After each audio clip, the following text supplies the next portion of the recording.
नमस्कार व्यूअर्स, मैं हूं अमीश देवगन और आप देख रहे हैं देश की सबसे बड़ी पॉलिटिकल बहस आर पार।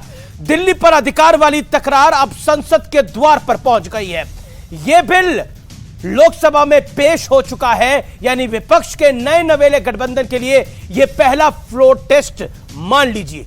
लेकिन इस फ्लोर टेस्ट से ठीक पहले विपक्ष को एक बहुत बड़ा झटका लगा है, क्योंकि बीजू जनता दल यानी बीजेडी और वाईएसआर ने बिल पर एनडीए के साथ खड़े होने का ऐलान कर दिया है। यानी बीजेपी के वो साथ खड़े हैं और इस ऐलान के साथ ही लोकसभा में सरकार की संख्या बढ़कर 365 के पार पहुंच गई है। अमित शाह का प्रयास है कि इस संख्या को 375 तक लेकर जाया जाए, जिसका मुकाबला करना विपक्ष वाले गठबंधन के लिए इस समय बेहद मुश्किल और कठिन परिस्थिति है। और इसी बीच देश के गृह मंत्री अमित शाह ने दो टूक कह दिया है कि विपक्ष विरोध के नाम पर सिर्फ राजनीति कर रहा है, क्योंकि संविधान ने हमें दिल्ली पर कोई भी कानून बनाने की पूरी शक्ति प्रदान करी है। लेकिन इसी बीच एक और बड़ी सियासी घटना हुई है। लोकसभा में विपक्ष के नेता, कांग्रेस पार्टी के सर्वोच्च नेता अधीर रंजन चौधरी ये मान चुके हैं, ये उन्होंने मान लिया है कि मोदी और अमित शाह का मुकाबला अकेले नहीं किया जा सकता। इसलिए बड़ी मछली का सामना करने के लिए छोटी छोटी मछलियों को साथ आना पड़ता है और इस राजनीति की मजबूरियां भी होती है। ये बात खुद उन्होंने एक इंटरव्यू में मानी है। तो आज इसी पर होगी देश की बड़ी पॉलिटिकल डिबेट। आमने सामने होंगे सत्ता पक्ष और विपक्ष के दो सांसद और होगा जोरदार आर पार।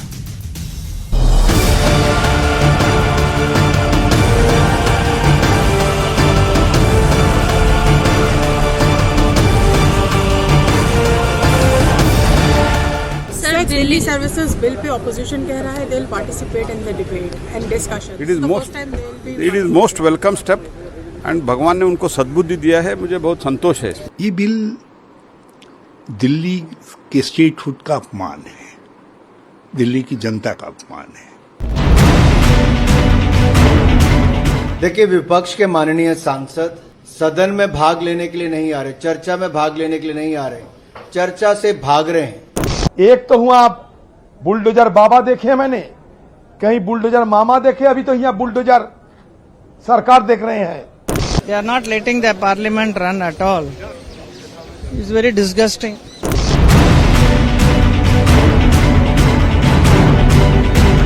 सियासी तलखी चौतरफा है और अविश्वास प्रस्ताव से पहले दिल्ली वाले अध्यादेश पर पक्ष विपक्ष का फ्लोर टेस्ट होना है, जिसमें वाईएसआर और बीजेडी अब एनडीए का साथ दे रहे हैं। लेकिन संसद ठप। और इसी बीच अधीर रंजन चौधरी ने विपक्ष के इंडिया वाले गठजोड़ पर एक गंभीर बयान दे दिया। देखिए, सारे विपक्ष सबको लगा कि इस समय जो मोदी और शाह की जो जगरनाट चलते हैं, हिंदुस्तान में जो त्राही त्राही मचा चुके हैं, सबको रुकने के लिए अकेले दम पे ये रुक नहीं पाएंगे। इसलिए सबको एकजुट होने जरूरी है। समुद्र में आप देखे हैं कि जब तीमी मछली गुजारते हैं तो छोटे छोटे जितने मछली होते हैं सब एकजुट होकर तीमी मछली की आकार धारण कर लेते हैं बचने के लिए। ये मजबूरी है, जरूर मजबूरी है। मजबूरी तो पॉलिटिक्स में तो मजबूरी जरूर रहते हैं।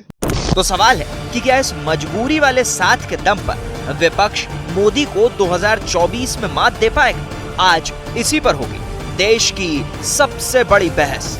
मजबूरी वाला साथ मोदी को देगा मात। और अब वक्त है आर पार के सुप्रसिद्ध विश्लेषण का, विपक्ष की सियासी मजबूरी का विश्लेषण।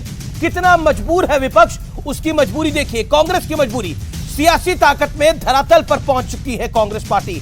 गठबंधन के साथ जमीन को मजबूत करने की कोशिश। इन्हीं के नेता कह रहे हैं कि छोटी मछलियों को साथ आना पड़ता है, क्योंकि बड़ी मछली उन्हें खाना जाए। यानी मोदी को ये बड़ा मानते हैं और इनको लगता है कि उससे मुकाबला करने के लिए सबको साथ आना ही पड़ेगा। आम आदमी पार्टी की मजबूरी, दिल्ली अध्यादेश पर पूरी तरह से बेदम है। विपक्ष का साथ लेकर मुकाबले की एक कोशिश है, लेकिन लगातार झटका लग रहा है। अब एनडीए का साथ बीजू जनता दल और वाईएसआर कांग्रेस भी दे रही है। एनडीए का नंबर 370 के पार हो सकता है।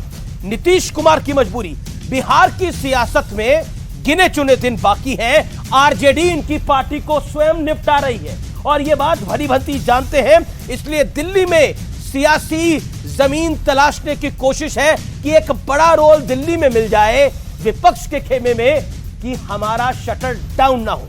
ममता बनर्जी की मजबूरी बंगाल में सियासत का सबसे बड़ा चेहरा है, सबसे जीता हुआ चेहरा है और देश की राजनीति में अभी तक उन्हें कुछ बड़ा नहीं मिल पाया है। इसलिए राष्ट्रीय राजनीति में इनकी तमन्ना अधूरी है और अगर गठबंधन की सरकार आती है 24 में तो ममता बनर्जी की दावेदारी सबसे बड़े होने वाली है, क्योंकि कांग्रेस के पास उतना मजबूत दावेदार कोई नहीं होगा। उद्धव ठाकरे की मजबूरी, नाम, निशान और पार्टी तीनों खो चुके हैं। अपनों ने पार्टी को छोड़ दिया है, तोड़ दिया है। इनके हाथ में अब शिवसेना नहीं है।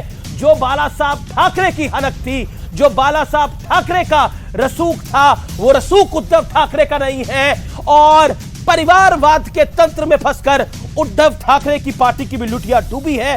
अपना अस्तित्व बचाने की इनके पास भी मजबूरी है, यानी बहुत मजबूर हैं ये सब। जैसा कहा अधीर रंजन चौधरी ने, अधीर दादा ने जो बात बोली ये उसी की बानगी है। बड़ा सवाल, मजबूरियों के साथ मोदी के मजबूत चेहरे का मुकाबला मुमकिन हो पाएगा? इस पे बात करने के लिए एक सत्ता पक्ष और एक विपक्ष का सांसद मेरे साथ जुड़ा है। एक तरफ सुधांशु त्रिवेदी है, एक तरफ संजय सिंह है। मेरा दोनों से निवेदन है कि टाइम लिमिट को फॉलो करें, 60 सेकंड में जवाब दें। सबसे पहले सुधांशु त्रिवेदी, मैं आपसे शुरुआत कर लेता हूं।